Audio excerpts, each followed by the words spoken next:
Hey friends, we're Beth, Eddie, and Natalie, and you're watching Us Plus a Bus. If you're just joining us, we're taking this old school bus and we're turning it into a tiny home on wheels. So that we can sell this house and travel the country full time.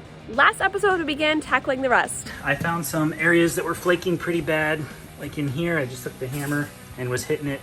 This episode, we were reminded once again that we have no idea what we're doing. It's like falling in the hole. I know. Oh my God. No.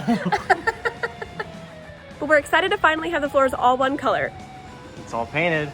Good job. So stick around and subscribe and we'll show you what it's really like to build a bus with no experience.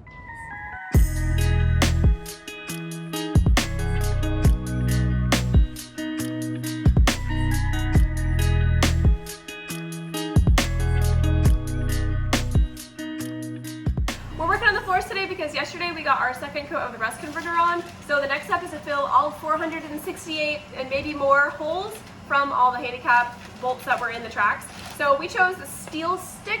We have 12 of these, which is hopefully enough. So it's got two parts. We're gonna cut a little piece off. Guess we're gonna start off with this size. I don't really know how much we need. Oh, God. It says the appropriate amount. If we have to do each hole like this, oh my God. I don't think you have to do it for that long. I think once it's all the same color, you're good to go. Okay. It's not going in. Sticking to me. It's like falling in the hole. I know. Oh my God. No. Now push it, now that you have some surface area on the top. All right, so these are the ones we did earlier. They're already pretty hard. They only take like 3 to 5 minutes to set. 60 minutes. Can be drilled, tapped, machined, ground, filed, and painted. And then I also went around earlier and added automotive seam sealer to the bottom here. A lot of the windows will leak in the corner on the outside of the window, and it'll come down into this track and it'll come out into here and start leaking. But I ran it all the way along the edge on both sides of the bus. All right, so we got this back corner pretty much done. We started making them pretty big. So you can see, like in reference to my thumb. I don't think they need to be that big, but But like we're getting the hang of how to do it. Yeah. So I feel like we had to do it that big to learn how to get it in without pushing it all the way through the hole. and this is what we've completed. This panel back here, this side of the panel so far. And now we're moving on to this, and we have all of that to go. Wear gloves, don't wear gloves. It's up to you.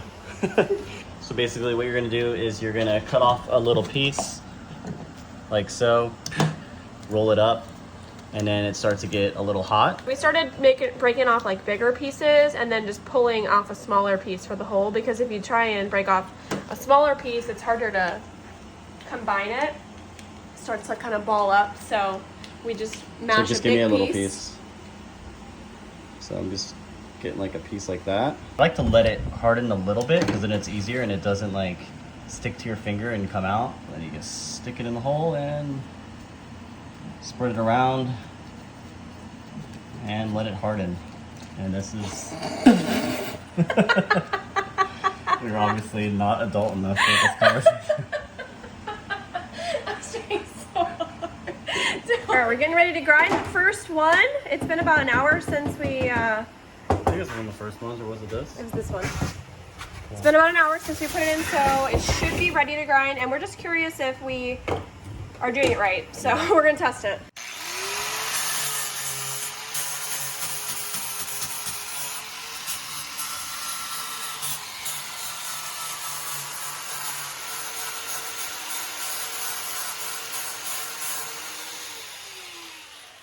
Looks good. I don't know. I feel like I can push it down though. I don't know. Well, maybe it'll set more. Probably you know? not. It was. This also like took it off like a lot faster than I expected. Yeah, that was faster than I thought too. Since there's two of us, what we've been doing is that I wear gloves and I kind of like combine the two parts of the JB weld until it gets hot, and then he's taking it from me and actually putting it down, because otherwise your hands get really gummy and sticky and it's hard to work with.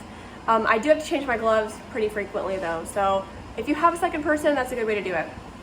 We're hoping we can finish all the holes today so we can put down the Rust-Oleum primer because it's not supposed to rain today. luckily, which is really rare for Florida in July. So it's a perfect day for us to put it down, and hopefully it won't be too humid, and hopefully we get it done. Okay, this is our last hole. Boom. Did it.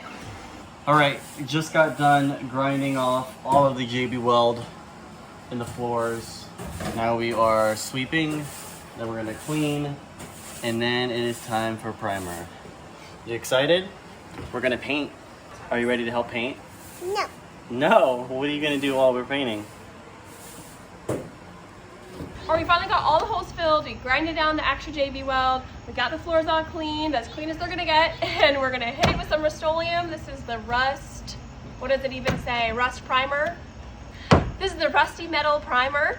So I'm gonna hit the edges first, and then I'm gonna break out the roller and try to get it done before the rain hits.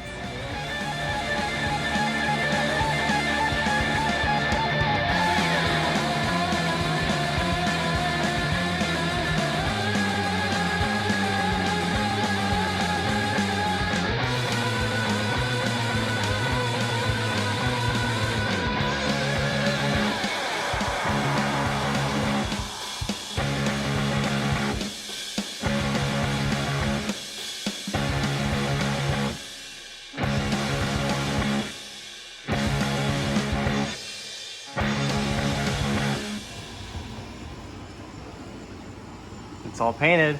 Good job. Join us next update as we remove the ceiling panels.